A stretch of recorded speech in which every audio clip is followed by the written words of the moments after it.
Le Dieu que nous servons, il est le Dieu de la vie et non de la mort. Dieu est le créateur de la vie. Sa volonté est que l'homme vive rassasié de ses jours. Il a dit dans le psaume 11 au verset 16, « Je le rassasierai de longs jours et je lui ferai voir mon salut. » La volonté de Dieu pour toi mon frère, pour toi ma sœur, c'est que tu vives longtemps. Quand tu vois les enfants de tes enfants, la volonté de Dieu c'est que tu aies du succès dans tes entreprises. Oui, dans Josué 1 au verset 8, il dit « Tu réussiras dans toutes les entreprises si tu obéis à la parole de Dieu. » La volonté de Dieu, c'est que nous prospérons à tout égard. Dieu veut que tu prospères à tout égard. Il veut que tu prospères dans tes activités. Il veut que tu prospères dans ton foyer. Il veut que tu prospères au travail. Il veut que tu prospères à tout égard. Oui, il veut que tu prospères comme prospère l'état de ton âme. C'est en lui, c'est en Jésus-Christ que nous avons l'assurance de la vie éternelle. L'assurance de la vie pour notre corps, pour notre esprit et pour notre âme. Très chers frères et sœurs, c'est pourquoi nous disons qu'il est le Dieu de la vie et non le Dieu de la mort. Mais la question qui se pose aujourd'hui est celle de savoir d'où vient la mort. Puisqu'il est écrit dans la parole de Dieu qu'il est donné à l'homme de mourir qu'une fois rassasié de ses jours. Mais la question qui se pose, d'où vient la mort? Lorsque nous regardons la société dans laquelle nous vivons et que nous voyons cette floraison de mort précoce. Oui, la mort, très chers frères et sœurs, vient du péché. La mort vient de la désobéissance à Dieu. Comme il est écrit dans Genèse 2, du verset 16 à 17. Après la chute d'Adam et Ève, la mort physique a été introduite sur la terre. C'est alors que tout homme est appelé à mourir. Oui, cette mort à laquelle nous faisons face aujourd'hui, très chers frères et sœurs, cette mort n'est pas de la volonté de Dieu. Dieu n'a pas créé l'homme pour mourir. Mais c'est le péché. C'est le péché qui a conduit l'homme à la mort. À la mort. Mais Jésus est venu. Il est venu pour que nous ayons la vie. Il est venu pour que nous vivons éternellement. Il est venu pour que notre âme soit sauvée. Oui. Et pour que nous ayons cette vie, très chers frères et sœurs, nous devons obéir à Jésus-Christ. Nous devons obéir à la parole de Dieu. Nous devons obéir à la parole parce que derrière l'obéissance, il y a la vie. Derrière l'obéissance, il y a l'élévation. Derrière l'obéissance à la parole de Dieu, il y a la paix, il y a la stabilité. Derrière l'obéissance, il y a le succès. Aucun succès n'est possible avec Dieu si nous sommes désobéissants. Aucun succès n'est possible avec Dieu si nous ne marchons pas selon la volonté de notre Père. Aucun succès n'est possible avec Dieu si nous n'obéissons pas à ce qui est écrit. Plusieurs personnes sont dans des souffrances aujourd'hui, sont dans le stress, dans la dépression, craignent des maladies à cause de la désobéissance. Parce que la désobéissance ouvre la porte à la mort. La désobéissance nous sépare avec Dieu. La désobéissance ouvre la porte aux maladies, aux persécutions. La désobéissance nous sépare de Dieu. Et cette désobéissance nous rend orphelins. Orphelins parce que lorsque notre âme, notre esprit est séparé de sa source, est séparé de Dieu, c'est alors que nous mourrons à petit feu. La Bible dit que Dieu a tant aimé le monde, il a envoyé son Fils afin que quiconque croit en lui ne périsse point, mais qu'il ait la vie éternelle. Jean 3, verset 16. Jésus est la vie, mon frère. Jésus est la vie. La Bible dit dans Jean 10, au verset 10, que Jésus est venu pour que ses brebis aient de la vie en abondance. Oui, dans Jean 14, au verset 16, il est écrit qu'il est le chemin, la vérité et la vie.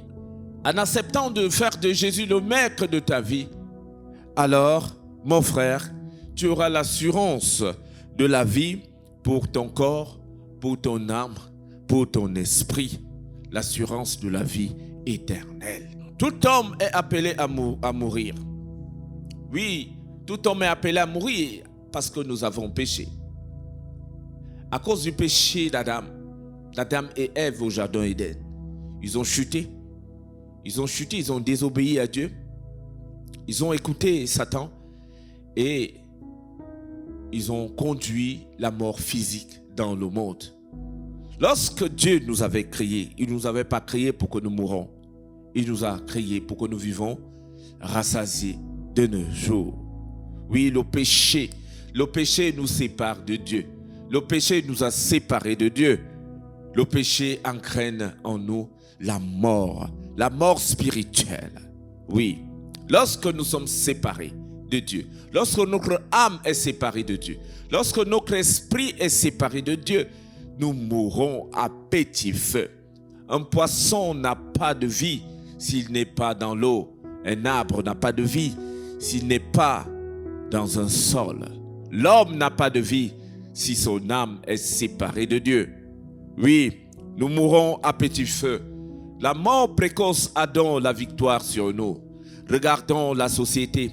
Regardez comment des jeunes personnes meurent à fleur de l'âge. C'est parce que nous sommes séparés de Dieu. Et c'est justement parce que le péché abonde. Les maladies, oui, les maladies sont aujourd'hui dans le monde et volent nos vies à petit feu. Nous mourrons précocement par l'action des maladies, la pauvreté, le retardement, les blocages, les pressions de toute nature nous accablent aujourd'hui parce que nos âmes ont été séparées de Dieu à cause de la désobéissance, le stress, la pression, les échecs, le célibat.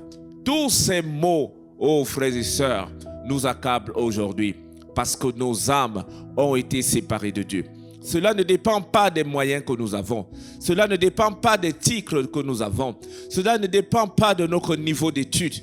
Mais cela dépend de notre relation avec Dieu.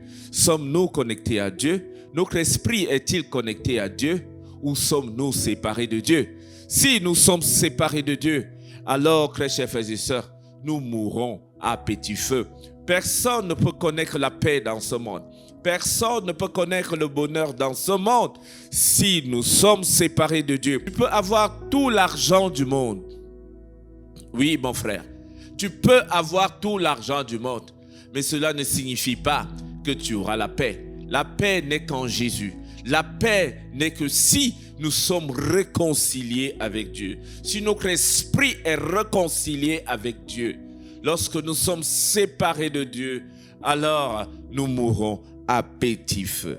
À petit feu. Les maladies ont désormais la victoire sur nous. La pression a la victoire sur nous. Le stress, la dépression ont la victoire sur nous. Les échecs ont la victoire sur nous. Pourquoi? Parce que nous sommes séparés de Dieu. Combien de temps, mon frère, resteras-tu séparé de Dieu? Combien de temps laisseras-tu ton âme orphelin? Les biens matériels, les possessions de ce monde ne nous donneront jamais la paix, ne nous donneront jamais de bonheur. Il n'y a pas de paix dans ce monde si nous ne sommes pas connectés à Jésus. Il n'y a pas de paix dans ce monde si nous ne sommes pas connectés à Dieu.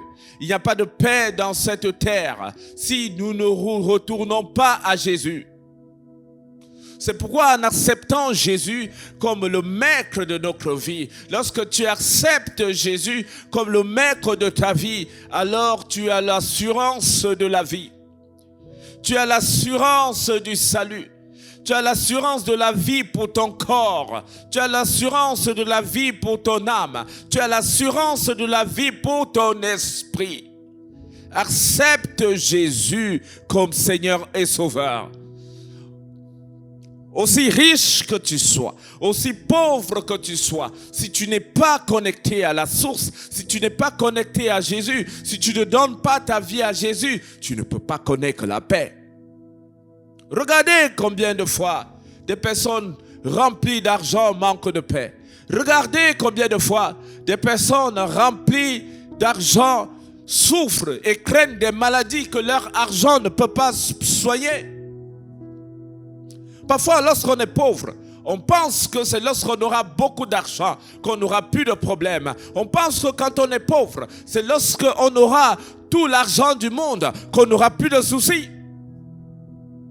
Mais regardez les hôpitaux, comment ils sont bondés. Des personnes qui ont des fortunes et qui sont esclaves de la santé, qui sont esclaves de la paix, qui vivent dans les pressions de toute nature parce qu'ils se sont éloignés de Dieu, parce qu'ils ont éloigné leur cœur de Dieu, parce qu'ils ont éloigné leur âme de Dieu. Alors les maladies ont eu leur temps de passer, de traverser pour nous opprimer. Pauvres ou riches, nous sommes soumis à la même condition de se connecter avec Dieu. As-tu donné ta vie à Jésus? As-tu donné ta vie à Jésus comme Seigneur et Sauveur? Comme ton Seigneur et ton Sauveur? Si tu donnes ta vie à Jésus, alors mon frère, tu auras la vie éternelle, la vie pour ta chair, la vie pour ton âme. Tu auras le repos, le repos, le repos. Et tu auras le salut si tu donnes ta vie à Jésus.